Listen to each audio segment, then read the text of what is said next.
Welcome to the Rev Cycle panel. My name is Marie Smith. I am going to be moderating this today. So we have some questions that we've prepared, and if we have time at the end, if you have any questions, we can do that as well. So I'm going to have each of our panelists introduce themselves.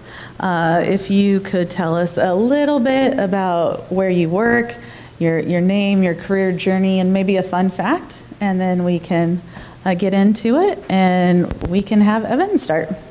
Okay. I'm Evan Martin. I am currently the Vice President of Revenue Cycle at Zoom Care, which is, we have 50 provider clinics from Seattle through Eugene, Oregon. So urgent care, emergency services, specialty, and primary care now. My career journey. And I'm the incoming president for the Oregon chapter. So fun fact about work or non-work, Marie? Oh, non-work. I guess, I don't know. I mean, a lot of people in this room know me, but a fun fact is I used to show horses professionally, so that's a fun fact. And then career journey-wise, I started off in healthcare at 14, washing dishes and being a medical records file clerk at a skilled nursing facility. And then worked my way up through corporate compliance there, and then got burnt out and jumped the ship and went over to Providence St. Vincent's Medical Center in Oregon and worked in finance and nursing as their business office, their business manager. So I ran all their budgets, productivity councils, et cetera, capital planning for the hospital under the CFO, and was handed this thing called a charge master for the entire region for nursing. And I was like, what is charge master and what do I do with it? And had to learn revenue cycle really quick. Well, at least in the acute world, and then worked my way up through Providence for almost 10 years. And then moved to Legacy Health and was over PFS for about 4.5 years. And then the last 4 years, I just joined Zoom Care 6 weeks ago. But prior to that, I was working for the Wilshire Group. So most of my time was spent down in California filling in as an interim senior director or vice president. So for several hospitals and health systems.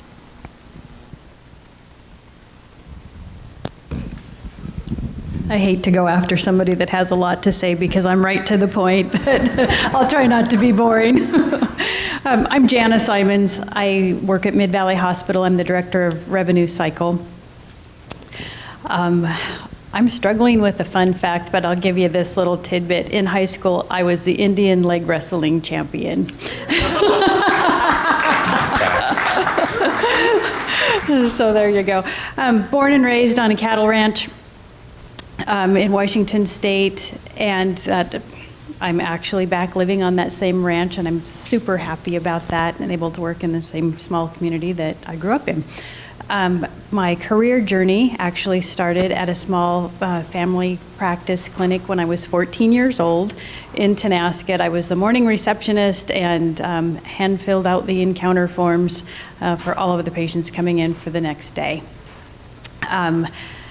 I then decided after that I really wanted to be a surgical tech, so did that right after high school and decided I really didn't want to be at the bottom of the totem pole in surgery, and nor did I really like blood. So decided to change my focus and ended up working for, I guess, about 10 years in a collection agency, and then switched to healthcare, or back to healthcare. So worked at Mid-Valley Hospital as the manager, then traveled for a few years at other hospitals as either the revenue cycle director or patient financial services director. And that's my story. I'm Becky Litke. Currently, I am at Skagit Regional Health. My career journey started almost right out of college with my first degree, accounting.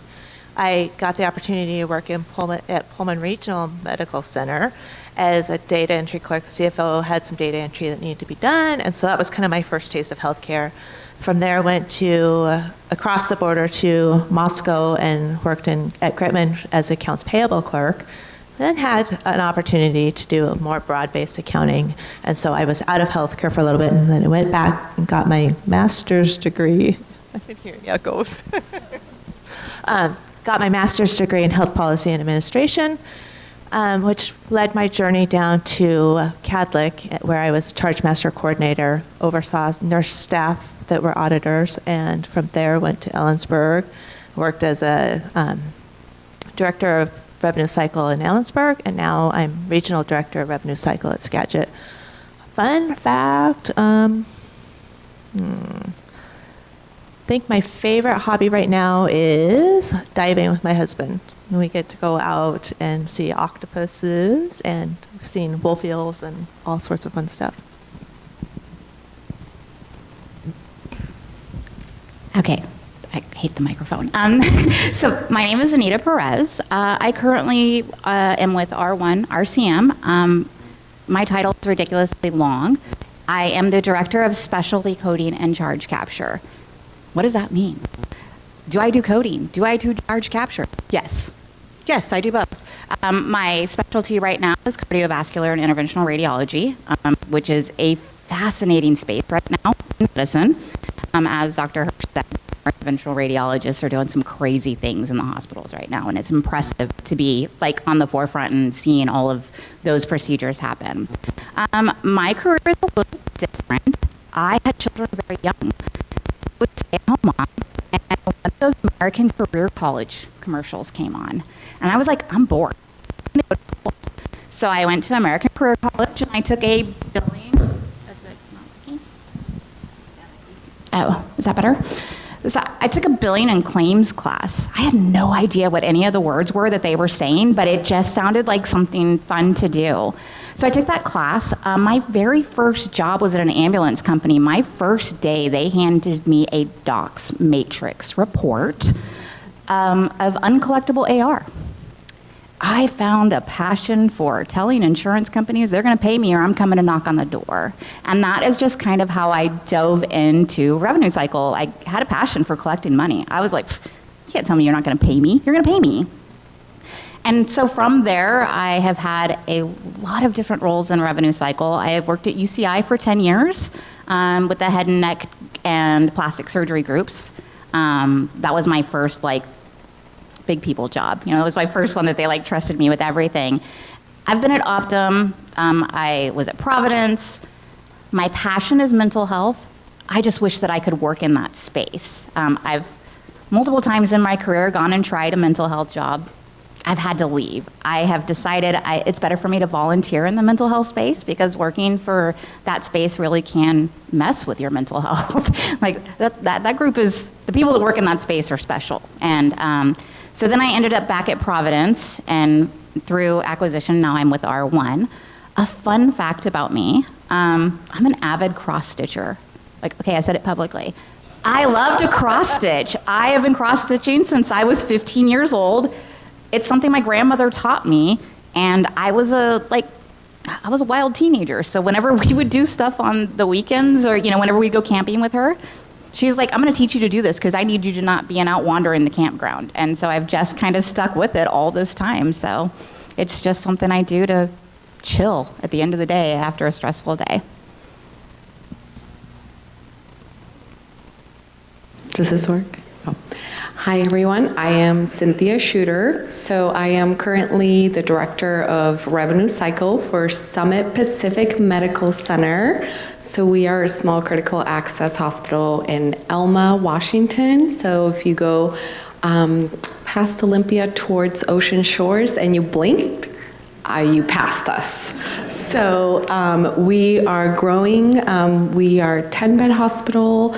And by the end of the year, we will be at 20 beds. We do have a residency program, so our primary care RHC clinics are very busy, so we do have over 50 providers. So although the hospital is small, our footprint is very big there in Elma, McCleary area.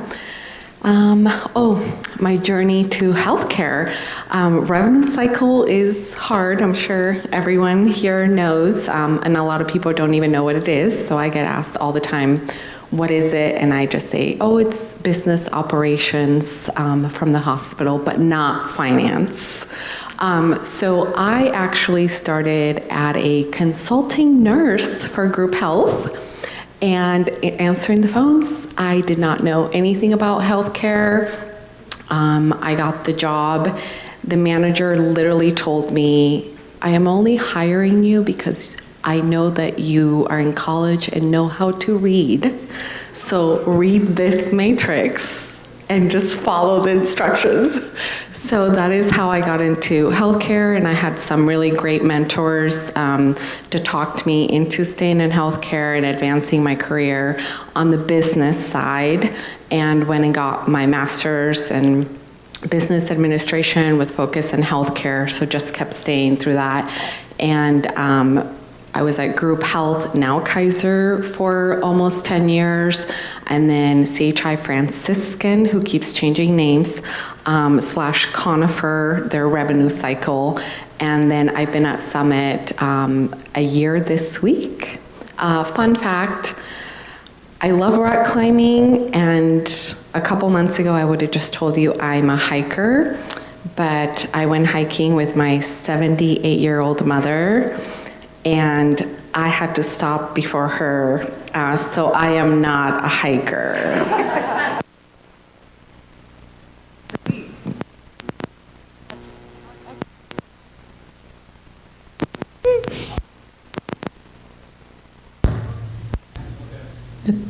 Oh, hello. Ooh. So again, I'm Smith. I just started at Kootenai Health last week, but I am part of HFMA. Just going to plug it quick. If you want to volunteer and be part of our cool chapter, not Evan's, you can talk to any of us about it. If I look familiar, I probably am. Jeff from SSI today let me know. He talked to me when I was in Oregon in their chapter in 2017. And then Adam, I don't see him, when I was in the Montana chapter, he took me to the Sip and Dip in Great Falls. And if you don't know what that is, it's a bar with mermaids in the background. All right, my fun fact is that boss about 10 years ago.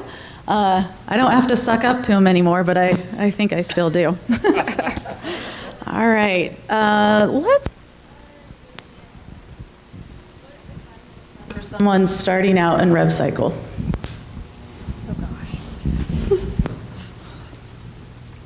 Learn everything that you can learn, be patient, and don't be afraid to try something new.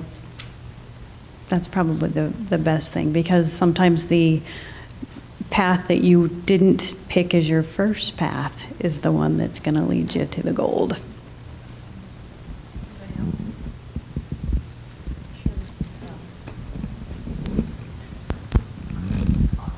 You tell me if you can't hear me. Just attention to detail. So as I said before, if you can read, you can do it, but it's really paying attention to the details and wanting to learn. Rev cycle, although some things stay stagnant, it really does evolve very quickly. And as you've heard in the last 2 days, right, from speakers that have talked about payers, they have more resources, they invest the money in doing everything possible not to pay you, and you are just running 10 miles behind them trying to get paid. So it's just all about the details. Turn it on? Okay. For me, I would say the number one quality of someone getting into revenue cycle is you need to learn to be excited about change. That's all we've done for the last 20 years is change. I have never had I've never been in an organization where we didn't change every quarter. I mean, it's just what healthcare does. And so you have to be excited about change. You have to be a change champion to be successful in revenue cycle. Because if you fight it, it's not really the place for you, because you will suffer from burnout and all of the negative things that we've heard over the last 2 days that are happening in our industry. You just have to learn to accept change. Be tenacious and ask pointed questions. And if you get an answer from a payer that doesn't sound right, maybe go to your boss and say, hey, this is what I asked, this is what they said, and then ask for maybe a better question to ask, because I've had people come to me and And sometimes people have a closed mind, so you kind of have to have an open mind too. So have an open mind and be willing to ask a question that might not be where you think the payer's going, but get the payer to realize that what they're saying is not quite right. And there's a lot of people with a lot of experience that have asked lots of questions, and sometimes having a friend say, why don't you try asking this, will get you to a correct answer versus an incorrect answer. To round us out, I would say, as somebody who's not clinically facing most of the time, I mean, parts of our teams are, but not always, what we do still impacts the patient, and you have to remember that. Or I would tell a new person they have to remember that on a daily basis. What you're doing is going to affect them at some point, so keep that in mind. As you are tenacious and you're paying attention to details, but remember what your mission, why you went into healthcare as well.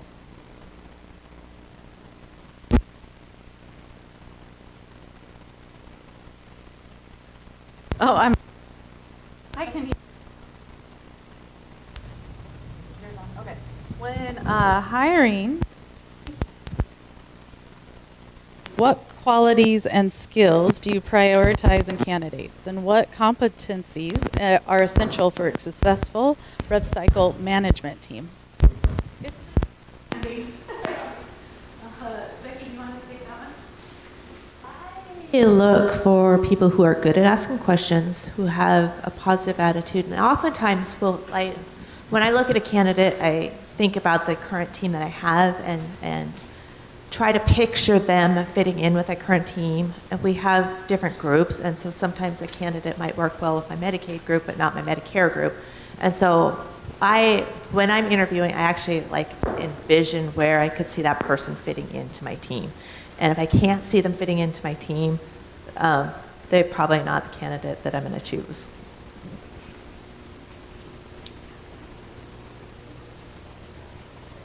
There. This is kind of an odd thing to say, but I look for people who are somewhat of a loose cannon because they have a lot of energy and they're not afraid to try things, they're not afraid to question things, and they keep asking the questions until they get the answer they think is correct and get our claims paid. I'm going to kind of go off of what Becky said.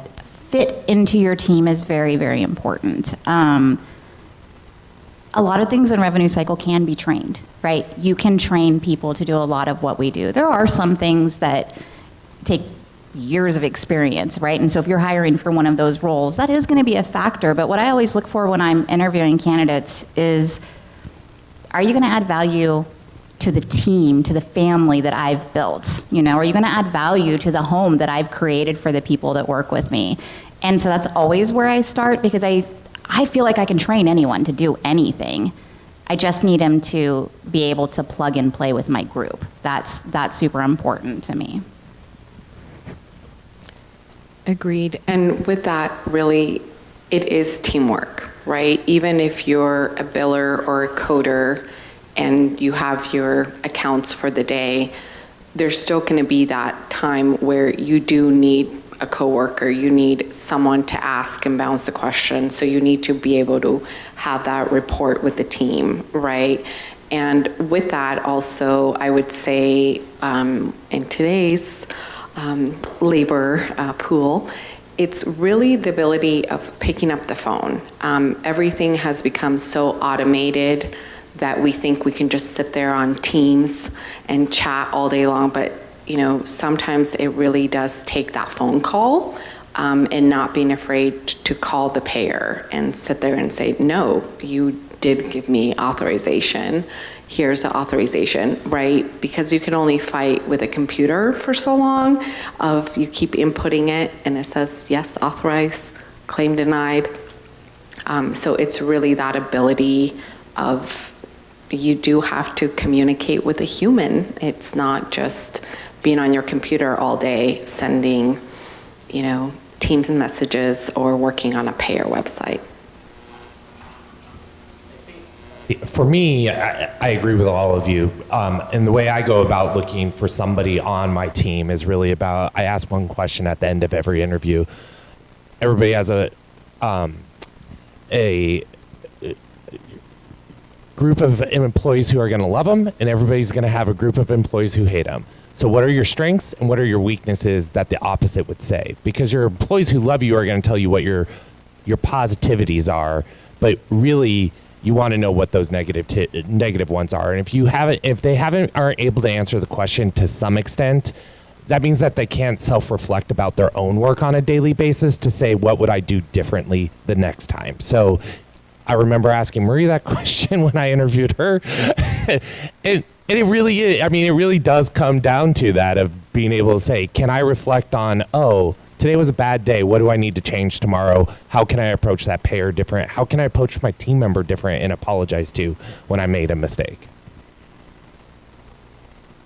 I always like to ask, and some people do not know how to answer this, is what have you done that is innovative? And I'll usually open it up not to just work, but at home too, because really we do need people who are innovative and creative about how to get to the right answer with a payer, with a patient, with another team member in a different department. But really that innovative, being able to think outside the box, I think is really important. Seeing if this side works. Yes, great. Yay, good answers. I will say knowing how to do a pivot table helps as well, too. So Anita, why don't you start this one? How has the landscape of rev cycle management evolved over the past decade?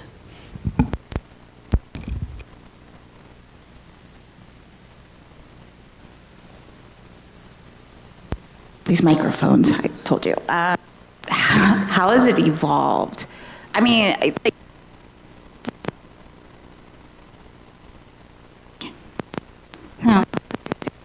technology has been amazing for revenue. What's going on here? Come on. Okay, so technology has been very, very helpful in revenue cycle. You know, like I told you, my very first job, they handed me this giant green and white paper of all these accounts that I needed to call these insurance companies on, and I haven't seen that green and white paper in 10 years, at least. So there, you know, all of the electronic stuff that we do, the way that things have been automated, it has really simplified some of the work that we do. But some of that simplification has made our business a little lazy on the way we do things because we're depending too much on that automation. We're, you know, well, this is what the computer says, or this is the way that it's calculating out and stuff like that. So the thing that I always tell people about the evolution of revenue cycle is don't forget how to research. You know what I mean? Like the research, if something's not working, there's a reason it's not working, and you need to dig in and figure that out. And so I would say that the biggest change to our landscape is the human element. How we interact with each other today versus how we interacted with each other 10 years ago. The other aspect to that too is I think how we've lost the relationship component, and even within partnering with our provider relations teams at health plans, like I can remember being able to call and get on the phone and talk through an account and be able to move that account forward. And now it's like, well, just email me over your list for the month and I'll take a look at it when I get a chance. And I think for me, it's really about spending time again with my counterparts at the health plans and saying, how can we better partner? How can we achieve goals on these claims that our population health teams are having totally different conversations than what we're having, and yet we're still behind the times.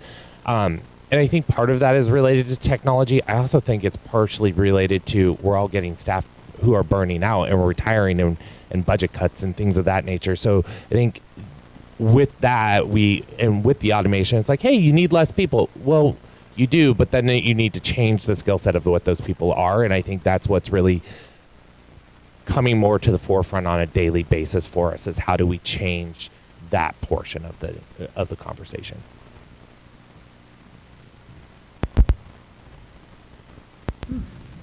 Good answers. Quick plug to Adam and the Recraft team back here, he's been telling us for years we need new microphones. So it's not theirs. They do great work. Okay.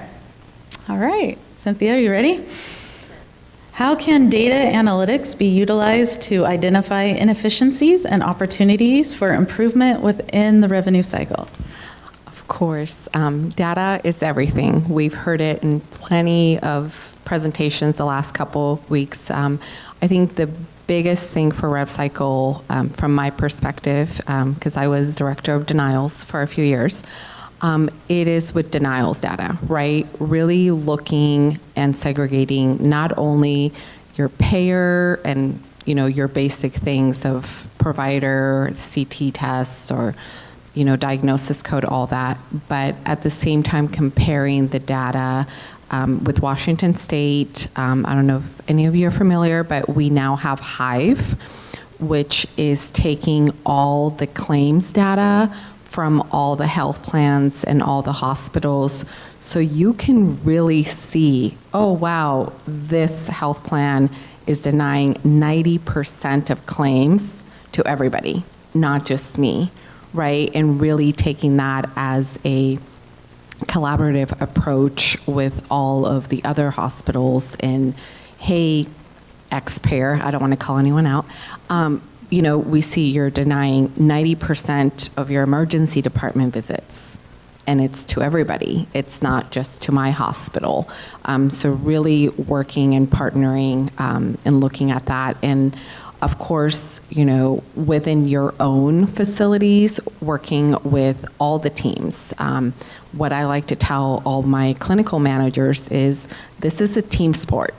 I can't reduce your denials by 10, 30% by myself. It is a team sport. You can't keep ordering these labs. They're not getting paid.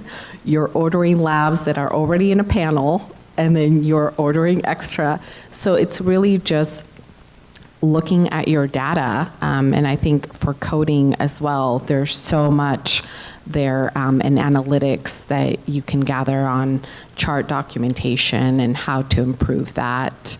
And I guess that's it. I'll let others talk.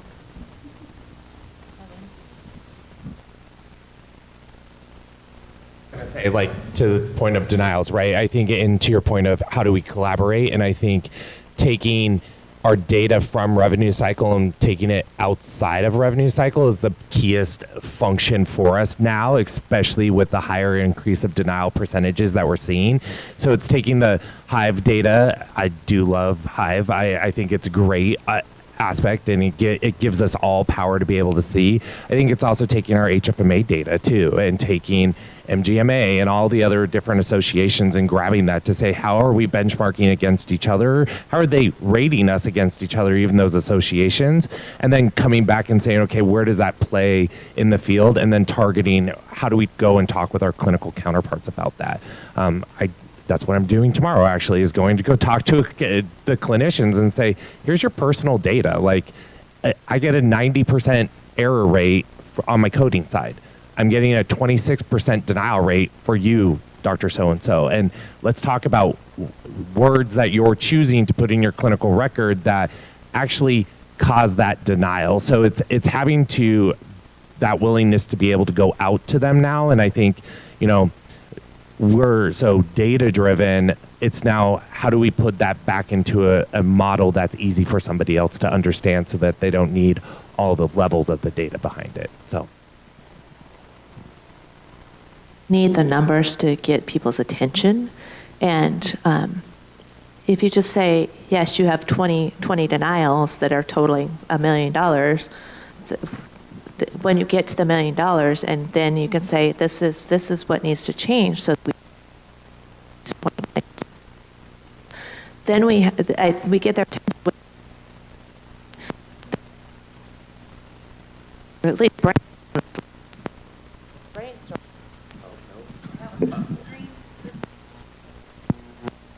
on a solution with the people causing the problems, or causing the thing that's causing us to get the denial. And so it's also going back to what Evan was saying earlier, talking to our payers who then we could share the numbers with our payers and saying, okay, payer A pays us 95% of the time on time, and yet you're payer B, and you're only paying us 25% of the time.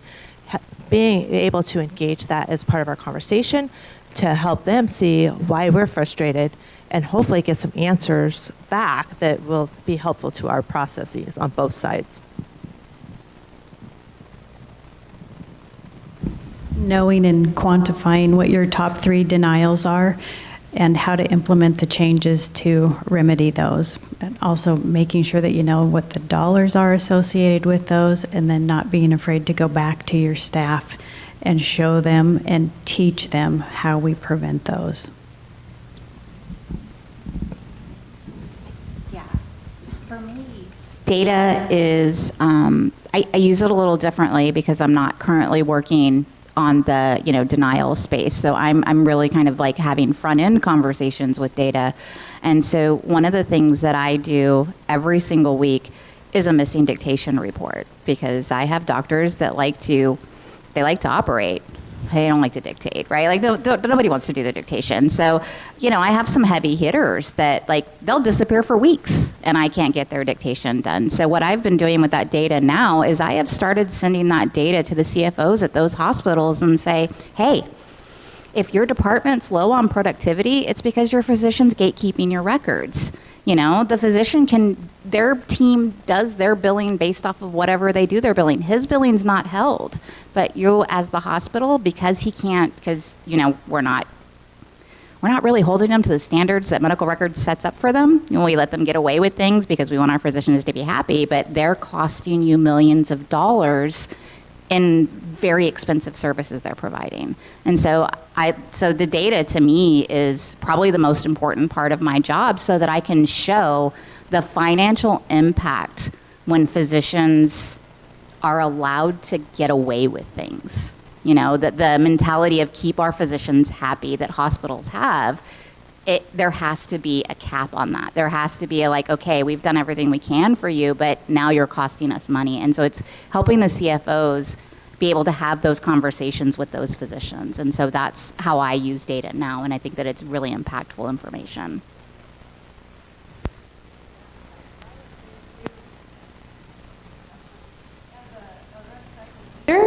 Having to go to your CFO to get backup or data is the way to do it. And to a CFO without data, if I went to Kale, he'd be like, no. But if I have the data and say, we're holding up $10 million because Dr. Smith isn't doing this, he could take some action for me. So, all right, let's start back. Could you share an innovative revenue cycle process tip or story that has been successful for you? Oh, I don't know if it's really innovative. I think it's just like doing real work. My first day at Zoom Care, I was getting ready to go to employee orientation, and my CFO called me and was like, just want to let you know, your director of revenue cycle gave her notice last Friday, and it's 2 weeks. And I'm like, oh, I'm gone a whole week. I'm starting a week, and then I'm off to San Antonio revenue cycle. So how's this going to work? So I think innovatively, I could say, oh, I'm going to just replace the person and I'm going to do whatever it is, right? But I actually pulled all of her direct reports together and said, I'm not planning on backfilling for at least 6 months to maybe a full year or two.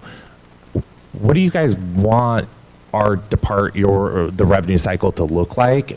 And they all came to the meeting with org charts already filled out.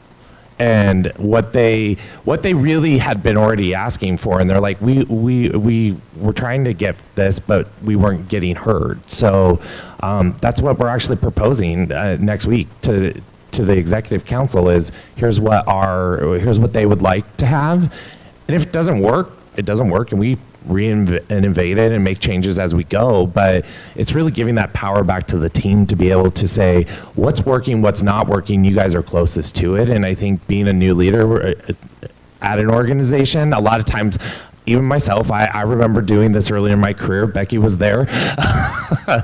I would just say, nope, we're going to go with my plan, and here's my plan. And I learned the hard way, no, that doesn't work. You really, to get the full buy-in, just let your team teach what you need to learn and what is out there and what's best. And then if you don't agree with it, then explain to them like, let's try it. I'm a little wearisome, but we'll try it. But here's our backup plan in case. So.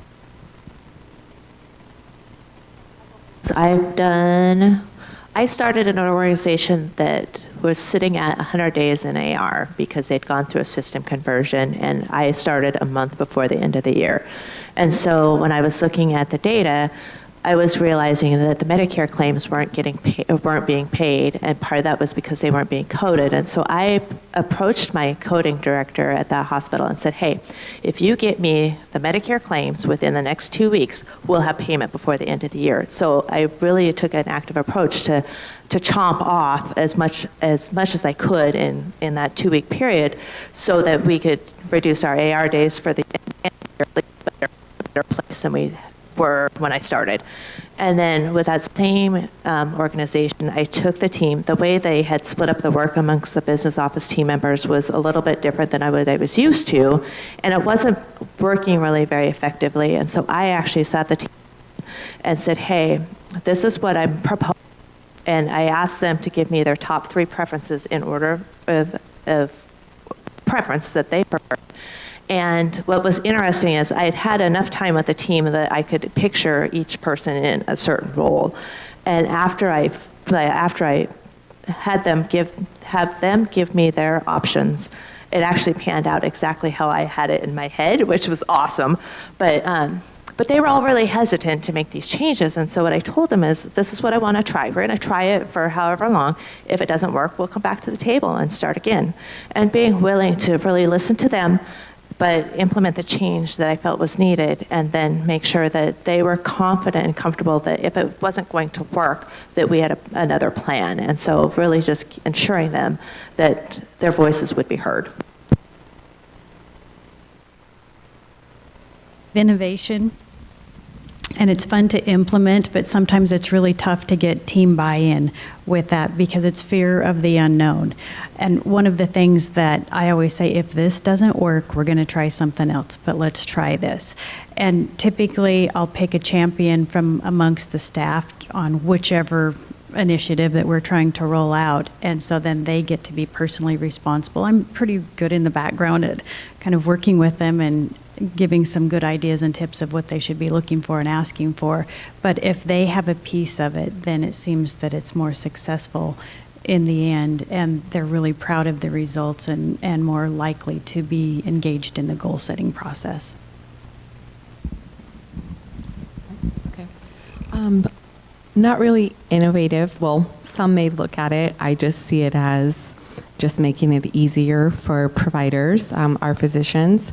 In one of my previous hospitals, we were getting a lot of in-house denials. So this is the patient is literally still admitted, still in the right status, inpatient status, and you already have the health plan telling you we're not going to pay for it.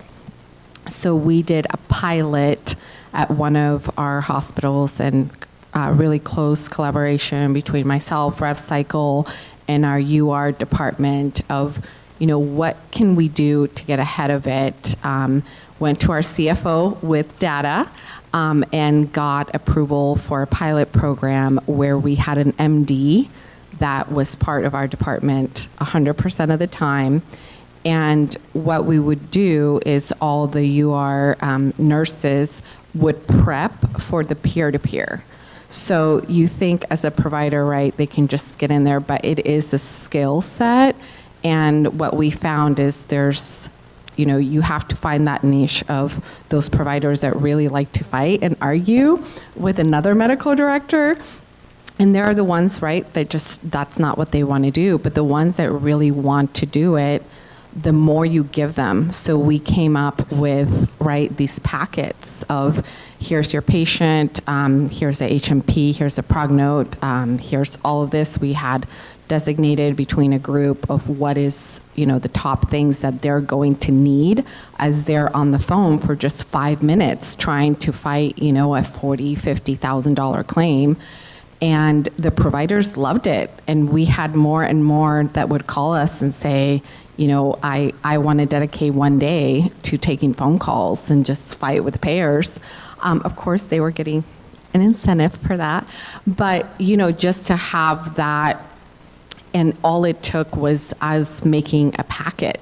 That was our innovation, if you will, right? Just putting it at their fingertips, and even though we were on Epic, they can look everything up. It was just faster, easier for them to know exactly what the denial letter was for and the backup documentation, that they could just go in the record and look. And we saw an increase of 90% that we were able to get approval for all of our providers that were doing the peer-to-peer. And the pilot was successful, and then we did it at all 7 of the hospitals I was working at. So, Awesome. My very first director role, I worked for a really, really small mental health company that was caring for autism children, going to the homes and stuff like that. It was a brilliant model and everything they were doing, but they were on this, I don't even know, the worst EMR I've ever had to work with in my life. Everything was so manual in this EMR. Patient statements at this company, the revenue cycle team, the previous person before me had decided that it was just too much work to bill the patients. So they just stopped collecting patient money because it was just too much effort in this system. So I took the time and learned the system inside and out to figure out, because I love systems, and my favorite thing is to figure out what's happening in the back. What what weird thing is happening that makes all of this possible. And so I was looking at the system, and I went to the VP of finance, who didn't know anything about healthcare, right? He was a finance guy, and I was like, I could collect you a lot of money if you let me get a bot. And he's like, what's a bot? And so I went down this road with this company, and I worked with a company, and I actually got them 3 bots, 3 things that were so manual in their system. I was able to automate the patient statements, right? Having the system create and print them out. Yeah, it did take a person to stuff an envelope, but at least the statements were getting out the door. I also did their claims. That was also a manual process. They had to go grab the CPT codes and process it through the system to get it into a claim, to send it to a clearinghouse. I had a bot do it, and all they had to do was, when the bot was done, say, yes, send. And then I did their payment posting.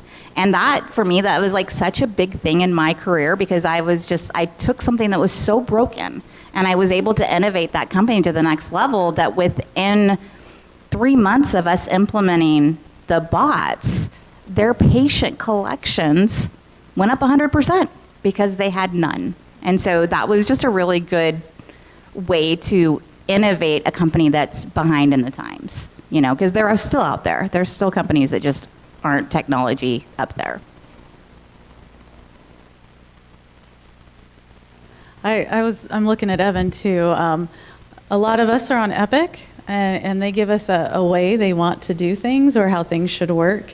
But I always say, stepping out of the box too. We had a cancer center that was really struggling with charging, with denials. They were spending a ton of money and time to try to fix those. And I think Evan and I went and just said, hey, why don't you hire a coder in your department and just have them check things for you before it even goes out the door? And the amount of money, we had to do an ROI or something on it, but the amount of money we paid that coder was nothing compared to the denials we were getting. Anita's team, I'll talk about her too. Our CVL, we had the charging go through the techs, and we were just missing stuff left and right. The techs were frustrated. People were calling me to add KX modifiers, and I'm like, no, I don't want to. So Oregon started this, but Anita took it over. She has a specialized team that are CVL IR coders, and they review all the charges, and they go out correct. And I know for a couple different regions, I looked at the ROI on that, and it's amazing. So sometimes Epic is great, or your EMR is great, but if you're struggling, maybe taking a step back and saying, how could a human help us here, or a bot or something? How can we make it easier? So that's my plug for Anita's team. Talked about this, but what suggestions or ideas for system optimization in RevCycle?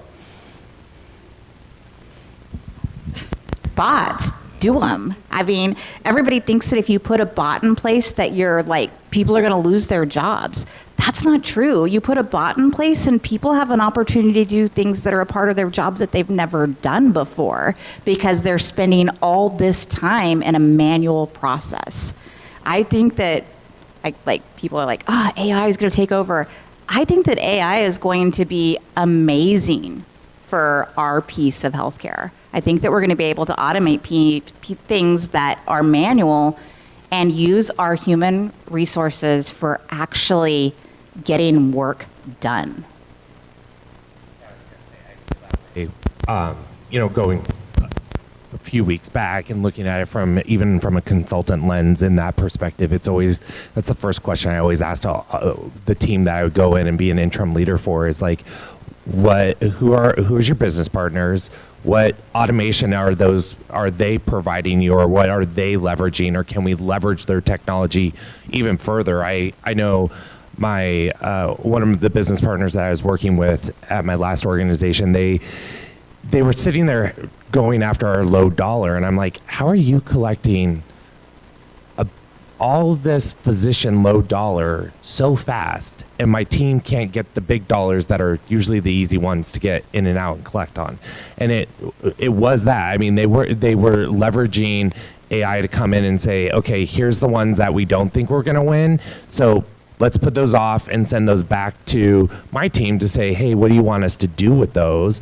And then here's the ones that we know we're going to be able to win in an appeal process, so we're going to work those, and then anything that was normal cash coming in. And they were using the bot to move it into the right location. And then we were like, can you do that on our large claims? And we were able to start leveraging that same bot to be able to do that. And I think that's where innovation is really going to help us more so is how do we do it to sort people's work so that we're giving them the right work to do? And then the work that is, we're never going to get it. Is it worth it? Or is it worth saying, okay, write all of these off. Yep, I did with the low dollar. And then I go and sit with the payer and say, okay, you want mediation or you want arbitration? Here's what our contract says.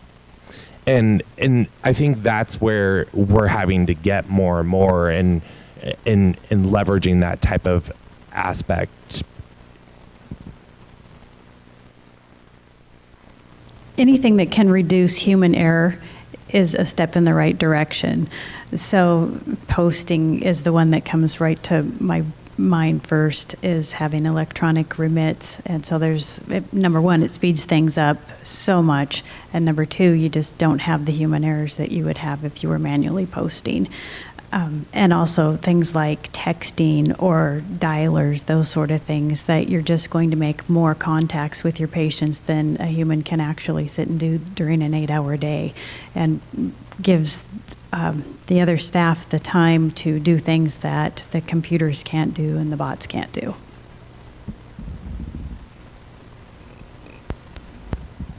It's great. My world is charging, and so I won't say who, but I've leveraged some business partners over my career to come behind us to look for mischarging, so that I don't have to have my team auditing accounts all day long. They can look at the higher dollar stuff. They can do trending. I say this all the time. If the business partner behind me finds it, my job now is to figure out how we can find it so we don't have to pay them going forward. But just having that safety net behind you is really helpful. I could hire 6 more people and they can audit full time, or I could use one of our partners to do that for me and then use my staff for higher level things. So it's very helpful. So all you business partners, we love you. Thank you. For our finance professionals in the room, what is your most valuable piece of advice regarding managing and working with the rev cycle team?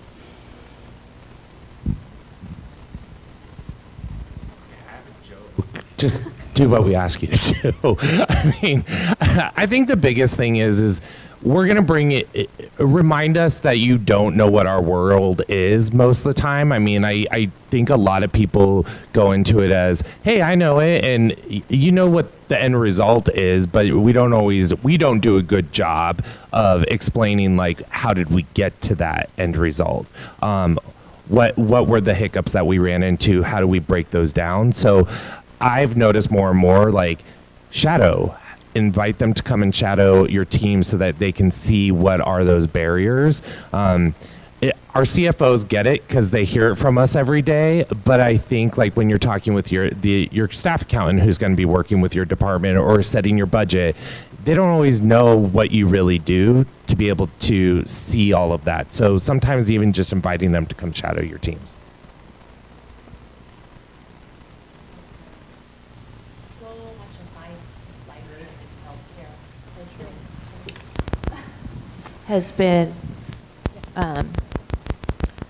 the business office is always the fix-it people, and we can't fix everything. And I think that we need to break that mantra and get departments to own what they can fix so that it makes our revenue cycle better and makes our cash coming in more accurate. And we're not the fix-it people. We're not the clinical people. I know enough clinical to make me dangerous, but I can't tell you if the physical therapy you provided was really necessary for this Medicare patient who is now out of dollars. And so that really needs to come from the therapy department to say, yes, this patient really does have a medical need for this therapy. And so this modifier is appropriate. I think with that, just to add, it's education, right? So most of our CFOs get it. If they don't, they just care about the number, and then they're happy. And they don't care, again, how you got there. But with that, it's education. So my hospital's a public hospital, so we have a board. And every few months, I have to go do a quick slide on what is revenue cycle versus what is finance. And, even though they get it at the moment, something comes up and then they're up in arms. So it really comes down to education. And I've used the same slide 3 times, and every time they're wowed, and all I do is change the color. And they think it's brand new information. And it literally, if anybody wants it, I can send it to you. It literally is one side, everything that is revenue cycle, which, you can't capture everything, but the majority of what is rev cycle versus what is finance. And then it's really easy for me now to always say, everything rev cycle is on Epic, everything finance is in Workday. And then their eyes just go like, oh, okay, thanks. So it really comes down to education, and especially, with our clinical partners, whether it's a manager, it's your CT lead, did you follow the protocol? Do you understand what impact your decision has on just changing a protocol last minute without getting a pre-auth, right? So it's just that continuous education. That it's also important to remind our finance people that, we do get the money, but things happen and things slow down, and we understand that they have budgets and forecasts, and we need to feed the money into those things. But it's nice to build relationships with your finance people that you can say to them, "This is what's happening right now, so you're not going to make it." You know what I mean? In my experience, when I tell them they're not going to make it, a lot of negative pushback, like, why not? Why aren't you doing your job? Why aren't this? And so I think it's really important to, piggyback off of that, the education that we continue to explain to our finance people how revenue cycle works. You know what I mean? Like showing them what all is involved in what we do and showing them where it can break down. I've said this a couple of times over the last couple of days. I scream from the rooftops that I wish that healthcare would spend more money in the front end, because I really think that that's going to help the back end and our financial situations. If we start putting more knowledge up front. Right now we have all the knowledge in the middle and in the back, and I think that hurts us. And so if we could partner with finance to help them to help us champion that initiative in healthcare, I think that we could make a financial difference for everyone. Understands pretty well, so that's not a challenge in our shop. But I also think that we get a lot of support from finance, and it goes completely through the hospital. So wherever we have problems, if it's something that needs feedback, we have a lot of support giving our feedback, and we'd also have learned to do it in a positive way that says, hey, this is what we had, this is what we should have had, and this is how we fix it going forward. One of the things I can think of is we had several INR APTT tests, and they were all denied. And looking at those, none of them were talking about blood or bleeding. So that was a pretty good tip that, hey, if we're going to talk about blood or bleeding, this is going to get paid.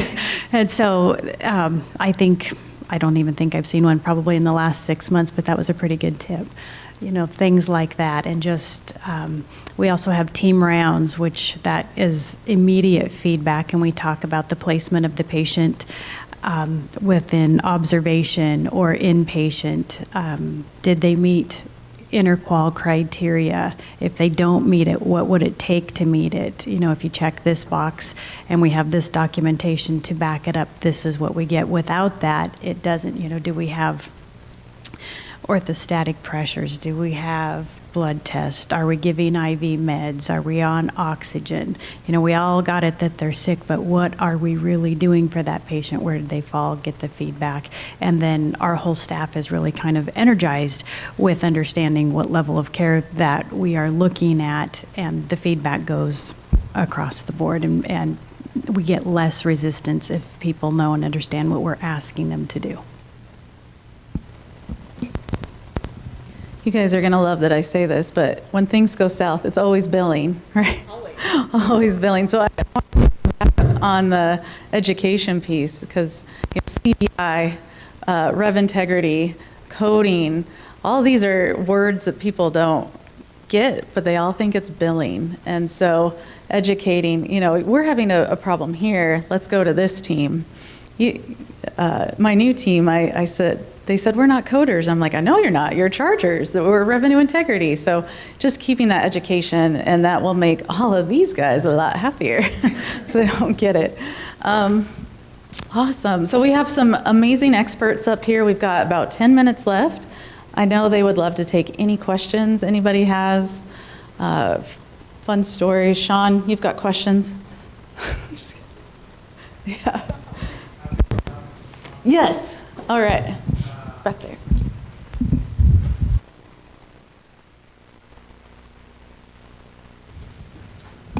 First of all, great presentation. Thanks for sharing your intellectual capital with the group. And this is going to go in and out, maybe? I don't know. So my career started 42 years ago, well before most of you were even born. When I took a job such as yours, I made friends with 3 departments: medical records, because of the discharge not final billed, with my finance department, because we had to do journal entries back then for month-end close and those kind of things. I don't know if that's still going on. And then IT, because inevitably something was going on. And by the way, I started in '82. I don't think computers were just now coming out back then. We had punch cards and stuff like that. And we had something called batches, where you had to, any credits, whatever you wanted to do, went through batches and that kind of stuff.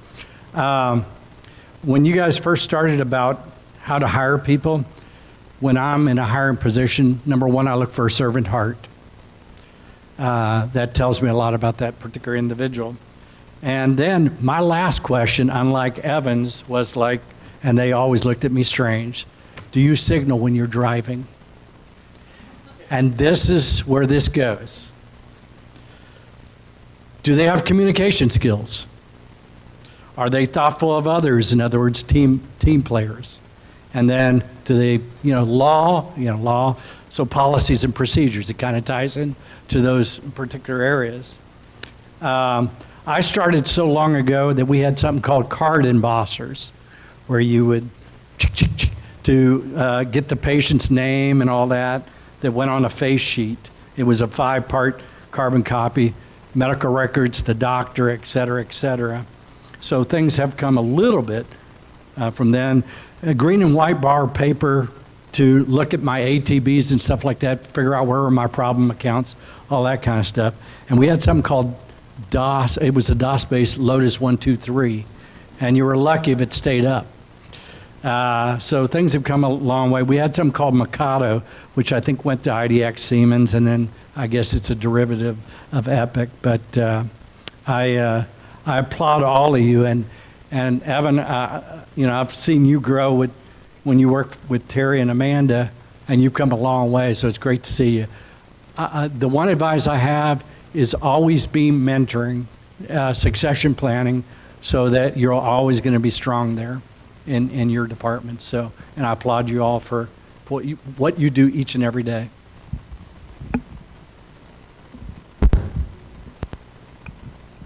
Yeah, hi. I think it was Anita, you said that you think there's a lot of opportunity to focus more on front-end rev cycle, and again, you're all nodding in agreement, so that seems like something that we're all agreed on. Can you just share some more specifics on what exactly you think needs to be the focus area there, or low-hanging fruit, or just opportunities that we should focus on? Some of our low-hanging fruit is as simple as our registration staff. Our registration staff, I have trained registration staff over and over again because it's a high turnover area, right? Because it's where they break in, you know what I mean? It's where they come in, it's where they start. And so then they use it as a jumping point to get further into healthcare. A lot of them have no idea the information they are obtaining or what happens with that information, what the domino effect is if that information is incorrect. So I think that if we started with better education even with just registration staff, in our authorization area, again, a lot of facilities, it's another low-paying area that these people, they're just given a sheet of paper with some numbers on it, and they make a phone call. You know what I mean? And so the number of times in my career that I have seen an authorization at an insurance company that a patient doesn't even have, you know what I mean? That it's just that whole process. And to me, that is very low-hanging fruit. If we just took time in those two little spots and made sure that those people had the education and knowledge base to understand what happens with that information. Because they're just running something through a computer, hitting verify. They have no idea what the information means.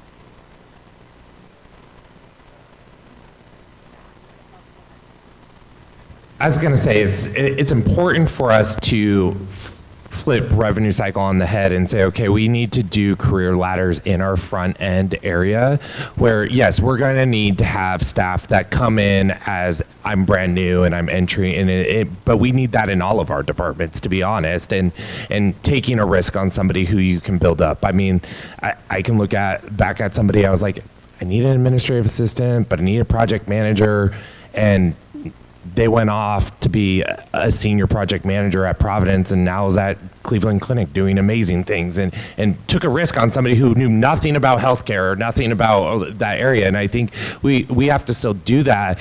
But, when I was at Legacy, we actually made all of our front-end staff in our clinics and it was every department of revenue cycle and non-revenue cycle was open to it. They had to go through revenue cycle 1-on-1. And the three of us directors actually had to go and sit for a full 8-hour days every other month, and we did the education. We walked everybody through, okay, when you do this in registration, it populates here on a claim. When coding, you're doing this, it's populating here on the claim.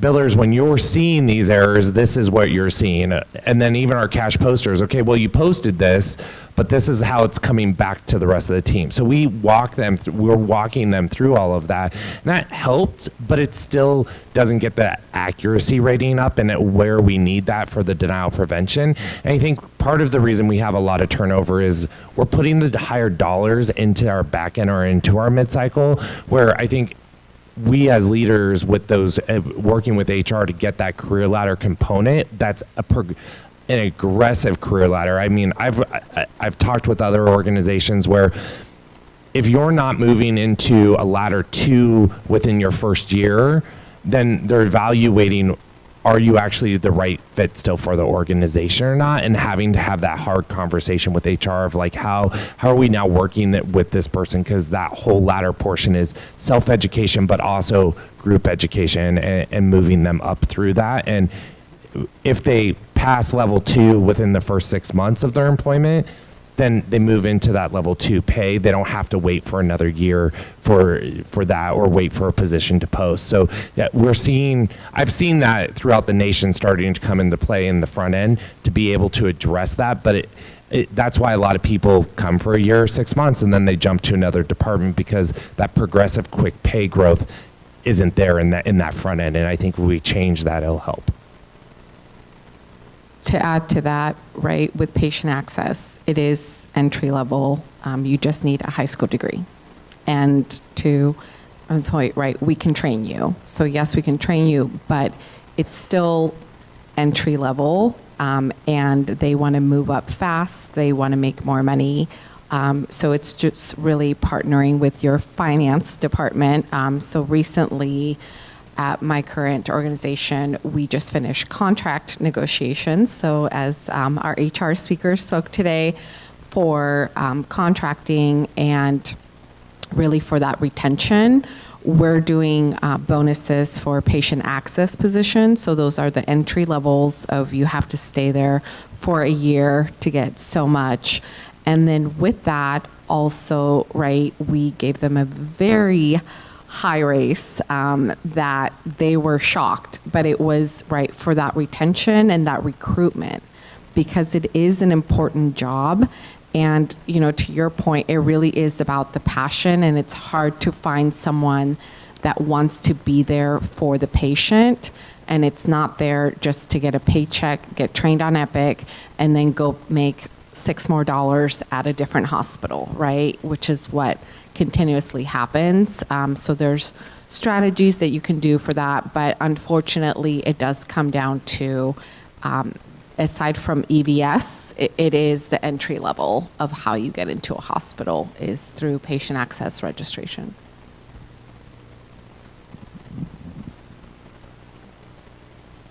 Agree with but panels are always great discussions because you learn so much of what's going on inside your world. You know, a lot of things going because patient access, is probably becoming the most important part of the rev cycle, because that really dictates how that claim is going to go through to final payment. But one of the things that, the Maria stated, that a lot of people don't even know what department does what. And I heard some strategies where now patient access and business office were join calls so they understand what their roles are.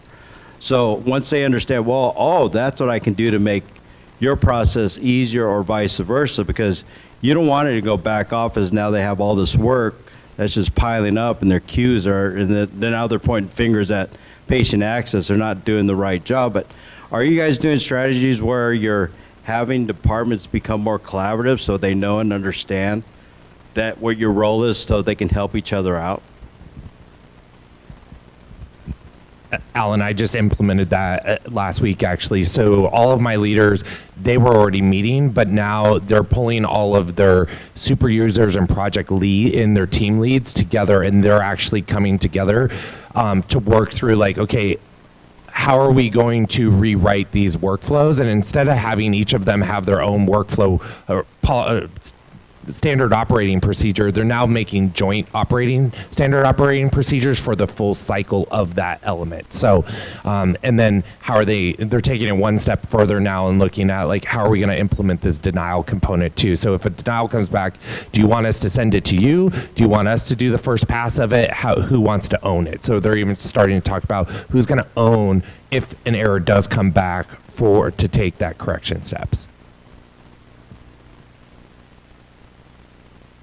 So I thought it was fascinating. You guys talked about so many ways the cycle to go wrong. You have Hive data to figure out what are your problem providers periodically that are just not documenting properly, front end registration errors. How do you get enough one place where you can figure out to that specific problem, or is it you have to have your eye on some different screens? You have to change in AR days. You can't wait until you hundreds of millions in denials over here, you gotta get some lead indicators. So how do each of you do that? Sorry. We have a meeting and we manage our denials and separate those by department. So we have the front end denials, coding denials, billing denials, all of those, and then give the feedback back to the staff that, or wherever that issue was created. And so we look at that twice a month and try to implement changes that prevent those denials and then give feedback. Can you look at new denials for those? Absolutely. I mean, you're trying to catch that. As they occur and as we're aware of them. Yell at somebody about something that happened 6 months ago. No, and we also don't want the wrong trends or patterns to be initiated. So we want to catch things before they become a habit and make sure that, as an example, verifying eligibility, knowing the difference between Medicaid and one of the managed care plans, some of those sort of things, and how to scroll down, how to look at those things, how to get the correct ID numbers, those things, so that we don't end up with a giant stack of denials that we have to rework. We only want to touch them one time if we can.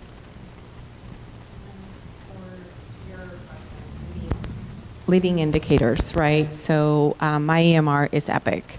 So Epic has really nice dashboards that are specific to rev cycle.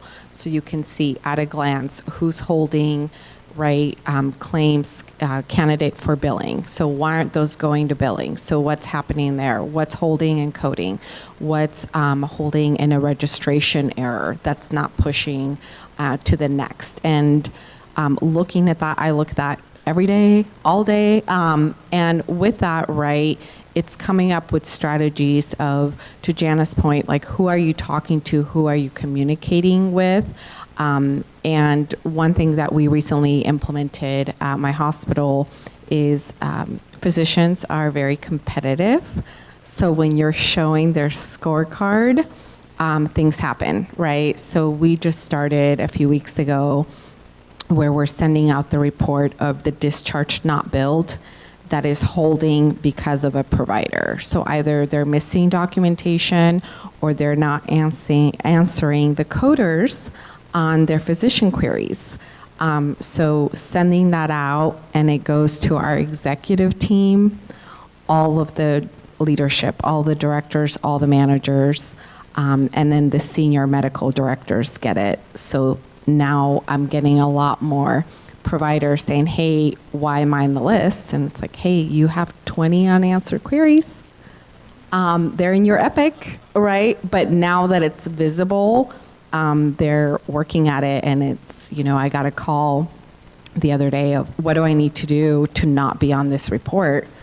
And I said, in your Epic, your in-basket, just clean your in-basket every day and you won't be on my report.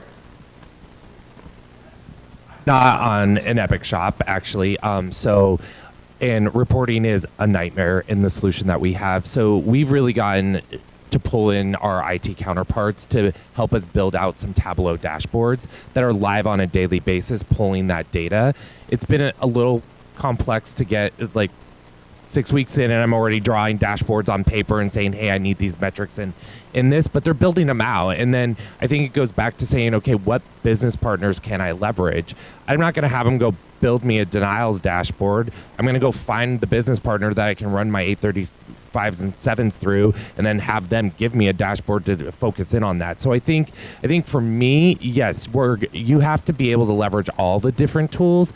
Epic's great, don't get me wrong, been on it for years and years and years, but even then you still have to go back and say, what are the solutions out there that are going to enhance me until my EMR is going to get me there? So while I look at a dashboard or pull all 20 reports every morning, 20 reports in my room at 5 this morning, it still says to me though, okay, I'm going to need to bring in a partner. So plug for all of you who have that. Thank you for what you guys do for us. Time. So how about we give our panel a hand?